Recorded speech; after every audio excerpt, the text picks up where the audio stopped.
We should continue to fund the war in Ukraine.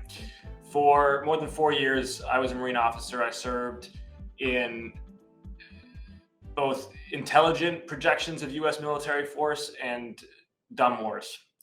In Afghanistan, I saw what happens when America doesn't have a plan and it tries to nation build ad nauseum with no direction. In Panama, when I was the commander of a combined riverine training team that taught the Panamanian public forces how to do drug interdiction, I saw what happens when we train motivated allies to defend themselves. I've seen good return on investment and bad return on investment, and Ukraine is a good return on investment. For less than Americans spend on soft drinks every year, we have cratered Russia's conventional military capacity. We have doubled its border with NATO. We have sent a message to not just the regime in the Kremlin, but also in Beijing and Tehran, that the United States is going to stand by its treaty commitments and that it's going to defend freedom and democracy the world over. Appeasement does not work. It is the lesson of the 21st century, of the 20th century, and we should not relearn it in the 21st century. Yeah, thank you. I don't think we should fund Ukraine. I've asked from the very beginning, what is the mission? And people say, well, of course we know the mission. Well, that's how we blundered into 20 years of mishaps in Afghanistan without defining what the outcome we seek is. And that's the first question. I don't know how many resources you need until I know what we're trying to accomplish. And I understand what Ukraine would like to accomplish.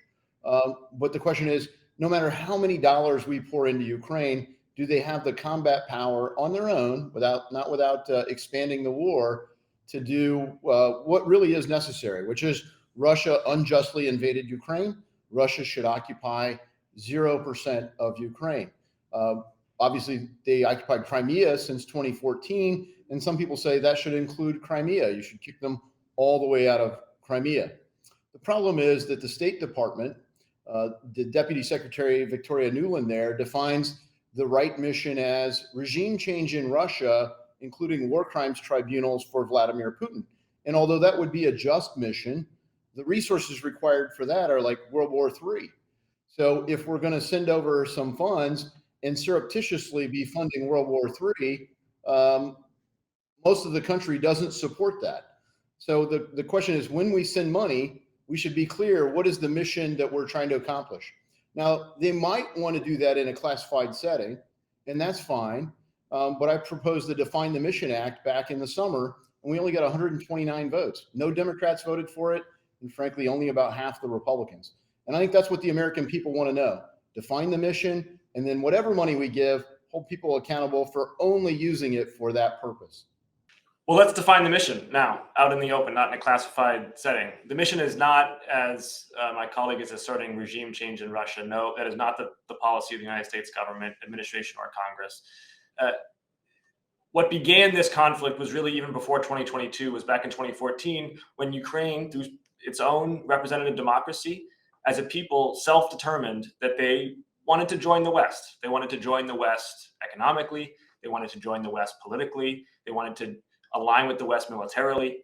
And the mission of this war is to allow the Ukrainian people to self-determine to join the West. That is the mission of this war. And what that means functionally is that they need access to the Black Sea, unimpeded, both maritime domain awareness and partial control of the Black Sea, which is a critical export artery for their economy. They need to build up their own military industrial complex so that they can sustain their own deterrence and combat operations if necessary. They need security guarantees from the European Union and potentially from NATO in some format to prevent future Russian aggression. And they need a stable border. That's the mission. Yeah, well, if you were in charge of the State Department, Jake, I think we would be able to have somebody say that, but no one from the State Department's been willing to do that in any way, shape, or form, and no one's been willing to put those kind of strings on the money. In fact, when we offered basic amendments that would simply provide an inspector general to make sure that the funds weren't misused, those amendments were blocked. So we still can't get true oversight. And we know that there's corruption going on with the money. President Zelensky said so himself. And that does give us some reassurance. President Zelensky has been inspiring from the minute that the Biden administration, their opening offer was, we'll give you a ride out. Thankfully, President Zelensky said, I don't need a ride, I need ammunition. So early on, the administration was prepared for the whole country to collapse. And now they're trying to create another stable nation. And so I don't think the administration has a coherent approach.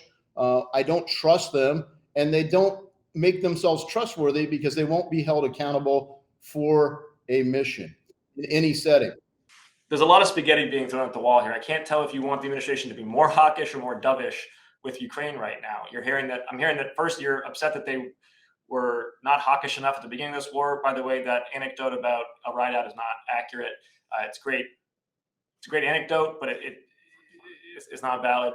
And I can't tell if it's a concern about the fiduciary standard of how the money is being spent or about the very fact that we're supporting Ukraine at all. It feels like a series of straw men here.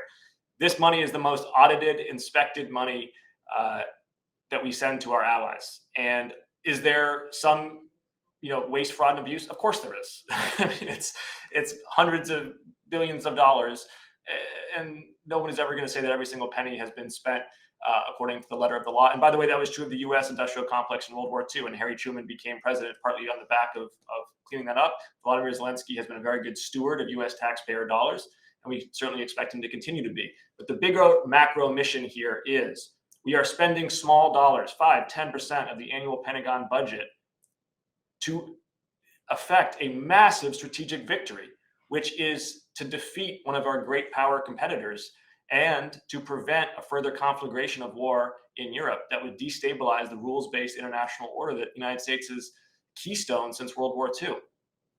Yeah, so when you look at how did we get into this war, on August 31st of 2021, the United States left Afghanistan. Now, you don't have to serve a day in the military like either of us did. I was serving in the Ranger Regiment to know that first you get the civilians out, then you pull the military out. Unfortunately, the Biden administration did that the opposite way, and they set a date certain, no matter what, we're leaving Afghanistan August 31st of 2021.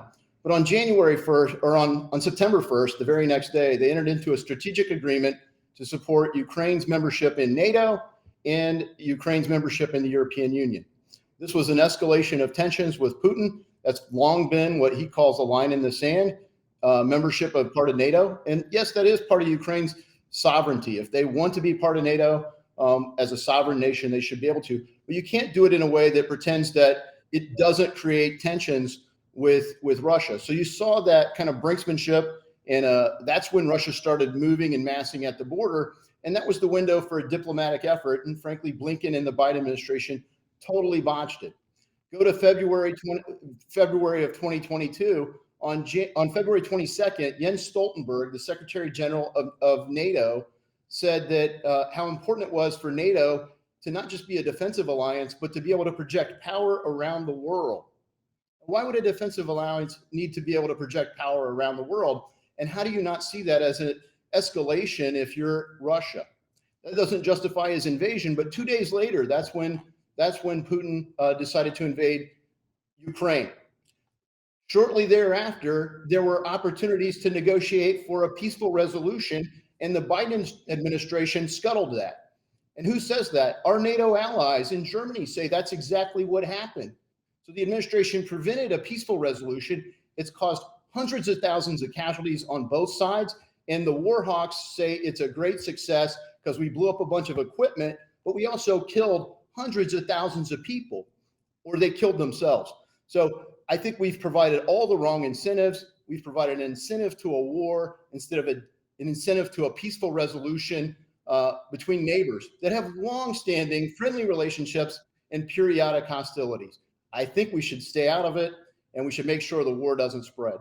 The argument that Mr. Davidson is making, if you replaced the noun Russia with the noun Germany and you replaced the date 2022 with 1939, this is the exact conversation that was happening in the United States at that time as well. There were people, America Firsters, who were saying we should stay out of the war in Europe, that it was not our problem. It was bad money after bad money. And what we saw with the Munich agreement was that when you appease a dictator, the war doesn't stop. The war continues. And the deal that Mr. Davidson is saying that Biden scuttled is a deal that would have had Kiev speaking Russian, and the war would not have stopped there. Poland, Lithuania, Romania. Bullies respect strength. They need to be stood up to. And the Ukrainians have a lion's heart. They are not asking American soldiers to fight. They are asking Americans to help arm them. And by doing so, we strengthen ourselves. So the Hitler fallacy is one of the biggest fallacies. Everything that people don't like is Hitler. And the reality is, Russia hasn't spent the last 25 years building the world's most lethal military. Vladimir Putin spent his entire presidency plundering the wealth of Russia. His military is weak. That's why they haven't been able to overcome even Russia. So they didn't do what Hitler did. They didn't spend 20 years building the world's most lethal military. Who has done that? China has. So China would love to see us spend another 20 years distracted and divided on an endless war that doesn't focus on China. China is watching what happens in Ukraine extremely closely. And they're encouraged because we're squandering our wealth. The way we beat the Soviet Union was we bankrupted them. We're in the process of bankrupting our own country, and bankrupt nations are very hard to defend. China knows that. We're depleting our strength with these endless wars. We ought to refocus and strengthen our posture with a very focused foreign policy and a more focused military.